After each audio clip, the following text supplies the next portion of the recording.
Greetings, people of Earth. Welcome back. My name is Jax. Today, we're doing a book review because I just finished Sunrise on the Reaping. It is the fifth book in the Hunger Games saga series, whatever you want to call it. Typically, I review philosophical works and stuff like that, but this was so good. So I will give you the spoiler-free version if you desire to read this book for yourself, and then at the end I will talk about spoilers and things. I'll give you a background on the Hunger Games universe and everything, and yeah, we'll go from there. So, background of the book. It might be the fifth book in the series, but technically in the canon, in the series of books, it's the second book that occurs. It covers the 50th Hunger Games. If you are completely unfamiliar to the Hunger Games, it is a dystopian nightmare situation where North America has been turned into this singular government. Sounds familiar, hopefully not. But essentially, there was this big war. The country that survived is called Panem, which is like all of North America, essentially. And every year, children from different parts of the country are put in a pit and have to fight to the death.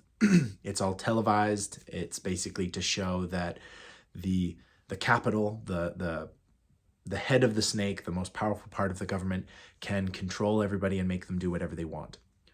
So this one takes place when the 50th Hunger Games is happening, the 50th year that they take a bunch of children and they, them. So it has a lot of callbacks and history, and it adds so much to the world, to some of the characters that we know and love from the Hunger Games series and from Ballad of Snake and Songbird, which was the fourth book, but the first book to happen in the timeline. If you know me at all, you'll know that these books were incredibly important to me growing up. I read them. I went to all the movie premieres. I fell in love with the characters. I actually took up archery and now do it as like a full-fledged hobby and a passion of mine. Same with baking bread, actually. But yeah, these books have a huge amount of meaning for me. Some people like to just throw them away as like a young adult fiction. They're not well written, blah, blah, blah, blah. I think the characters are super compelling. I think the language is really good. And I've read Dostoevsky and Tennyson. So, I feel like I have a decent tell on good writing. And I think these books are well written.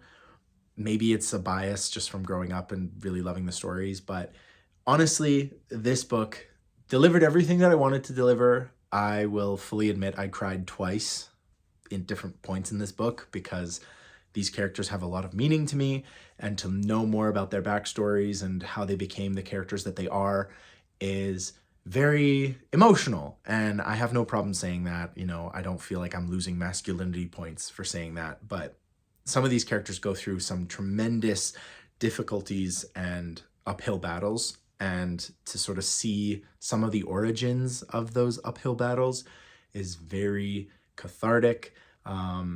Yeah, and this book is definitely a hard read. If you're attached to the characters in the Hunger Games series, you will have some hard moments where some of these characters that you really know and love, you learn about what they went through and why they are the way they are in the Hunger Games because of this book. Now, I'm going to get into some of the things that people are saying about the book. I've heard that a lot of people don't really enjoy the poetry. I won't spoil anything, but Edgar Allan Poe's poem, The Raven, has quite a significant meaning throughout this entire book. There's quotes by Orwell, there is some other poetry and symbolism and things like that. I don't think you need to understand all of this stuff to enjoy the book and enjoy the plot and the context, but let me tell you, it sure helps to understand some of the nuances and some of the crazy things that happen in the book, because the larger context. Everything exists in context, so it kind of helps to have some understanding of Edgar Allan Poe and, some of this kind of stuff. But you don't have to. So I completely rally against that whole idea that like, oh, there's too much poetry, we don't like it.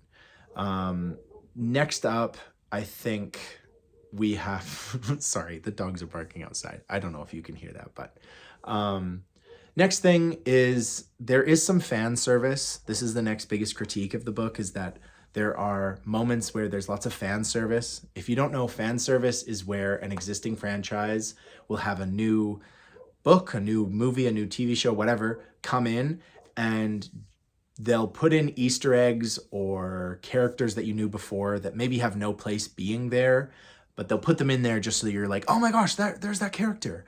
And so it's fan service. It's servicing what the fans want, not necessarily adhering to what the story demands.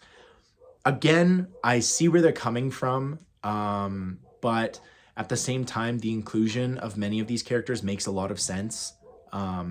There's a lot of like smaller fixtures in this book, and there wasn't a lot of characters to begin with, so it makes sense that if they were alive during this period of time, you would see them.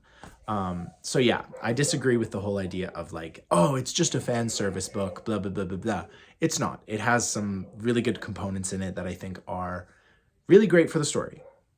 That being said, finally, I'm going to get into some spoilers and things that I really enjoyed, things that broke my heart, and just generally recommend this book. If you want to avoid that, let me just tell you, I recommend this book, especially if you've read the previous books.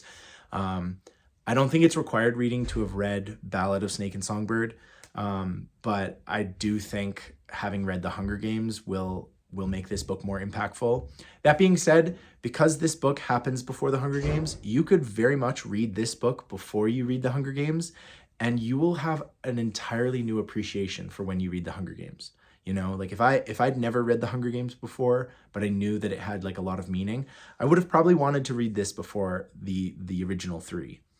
Okay, there's my caveat, spoilers. This book follows Hamish Abernathy in his unfortunate involvement in the 50th Hunger Games.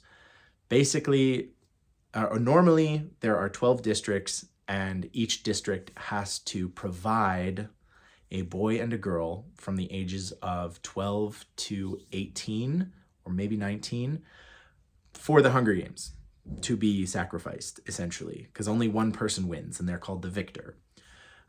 This year is a quarter quell, so every 25 years they have a special Hunger Games with a quirky twist, and the twist in this one is that double the amount of tributes need to go to the Hunger Games.